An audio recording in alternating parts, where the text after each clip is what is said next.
और आज जो मैं खुलासा करने जा रही हूं वो आपको यह दिखा देगा कि ये सारी स्टेटमेंट्स फर्जी हैं, कि ईडी ने सारी स्टेटमेंट्स में फर्जीवाड़ा किया हुआ है।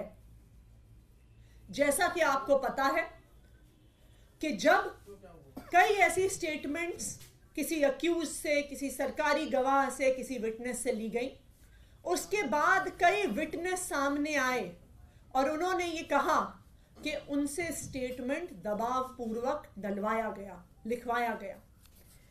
एक विटनेस ने कहा कि उन्होंने, ईडी वालों ने इतनी जोर की थप्पड़ मारा कान पे कि कान की पट्टी फट गई। इस वजह से, इस दबाव में उन्होंने स्टेटमेंट दिया। एक विटनेस ने कहा कि उनको यह कहा गया कि अगर आप नेताओं के खिलाफ बयान नहीं दिया तो हम देखेंगे कि तुम्हारी बेटी कॉलेज कैसे जाती है। एक और विटनेस को डराया गया, उसको कहा कि तेरी बीवी को अरेस्ट कर लेंगे, तेरी बीवी को जेल के अंदर डाल लेंगे अगर तुमने आम आदमी पार्टी के नेताओं के खिलाफ स्टेटमेंट नहीं दिया। तो बार बार अलग अलग लोगों को डरा के, धमका के गलत स्टेटमेंट साइन कराई गई। अब कैसे पता चलेगा कि जो स्टेटमेंट ईडी ने कोर्ट में सबमिट करी है, क्या वो सही थी स्टेटमेंट? क्या गवाह ने कुछ और कहा था? क्या वो डरा धमका के ली गई है? इस देश में पुलिस के द्वारा, इन्वेस्टिगेटिंग एजेंसीज के द्वारा इस प्रकार का डराना धमकाना रोकने के लिए 2020 में सुप्रीम कोर्ट ने एक ऑर्डर दिया था। ये एक बहुत फेमस ऑर्डर है, Paramvir Singh Saini versus Baljit Singh and others.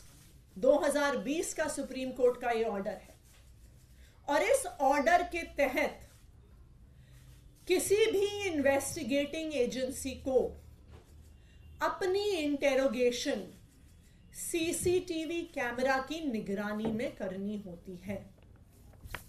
इस जजमेंट के तहत यह बहुत स्पष्ट तौर से लिखा है कि यह जजमेंट ईडी पर भी लागू होता है। ना सिर्फ इतना, इस ऑर्डर में यह भी साफ तौर पर लिखा है कि सीसीटीवी कैमरा की फुटेज सिर्फ वीडियो फुटेज नहीं हो सकती है। इसमें लिखा है CCTV cameras that have to be installed must necessarily consist of audio as well as video footage. यह सुप्रीम कोर्ट का आदेश है। क्यों?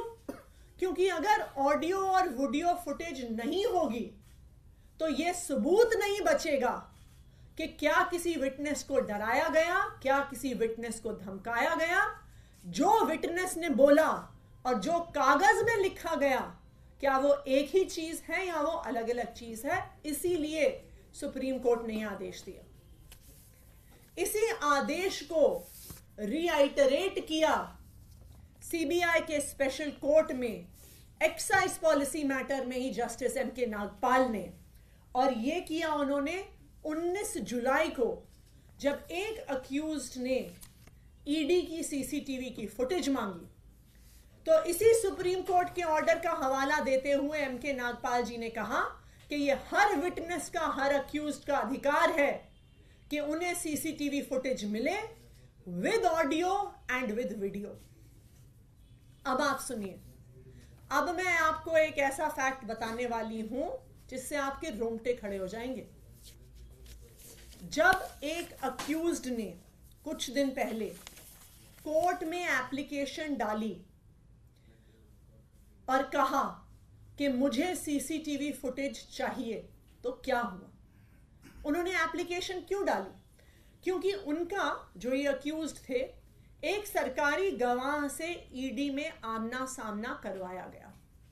उस आमने सामने में सवाल जवाब हुए, स्टेटमेंट्स दी गई, अक्यूज्ड द्वारा दी गई, सरकारी गवाह द्वारा दी गई। इस पूरी प्रक्रिया में उस कमरे में एक सीसीटीवी कैमरा लगा हुआ था।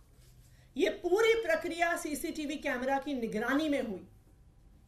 लेकिन जब वो स्टेटमेंट कोर्ट में जमा कराई गई तो अक्यूज्ड ने देखा कि जो बात कमरे के अंदर हुई थी और जो बात कागज पर आई है वो दोनों अलग अलग हैं, और इसीलिए इस केस के उस अक्यूज्ड ने सीसीटीवी फुटेज के लिए एप्लीकेशन डाली। और आपको पता है, जब ईडी ने वो फुटेज दी तो उन्होंने उस फुटेज का ऑडियो डिलीट कर दिया।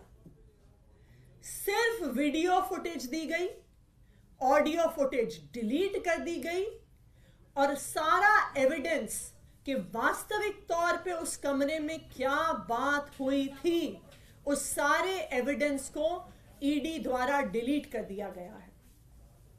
और ना सिर्फ उस एक मैटर में, आम आदमी पार्टी के पास विश्वसनीय सूत्रों से ये खबर है कि जब से ये एक्साइज पॉलिसी का इन्वेस्टिगेशन शुरू हुआ है, पिछले 1.5 साल की सारी इंटेरोगेशन, सारे सवाल जवाब जो हुए हैं ईडी में, सबकी ऑडियो फुटेज को डिलीट कर दिया गया है इन्फोर्समेंट डायरेक्टोरेट द्वारा, ईडी द्वारा।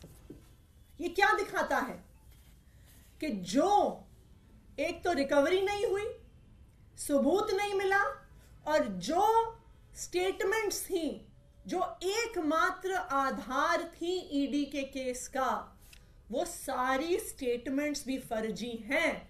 क्योंकि अगर स्टेटमेंट फर्जी नहीं होती तो आपको ऑडियो डिलीट करने की क्या जरूरत थी।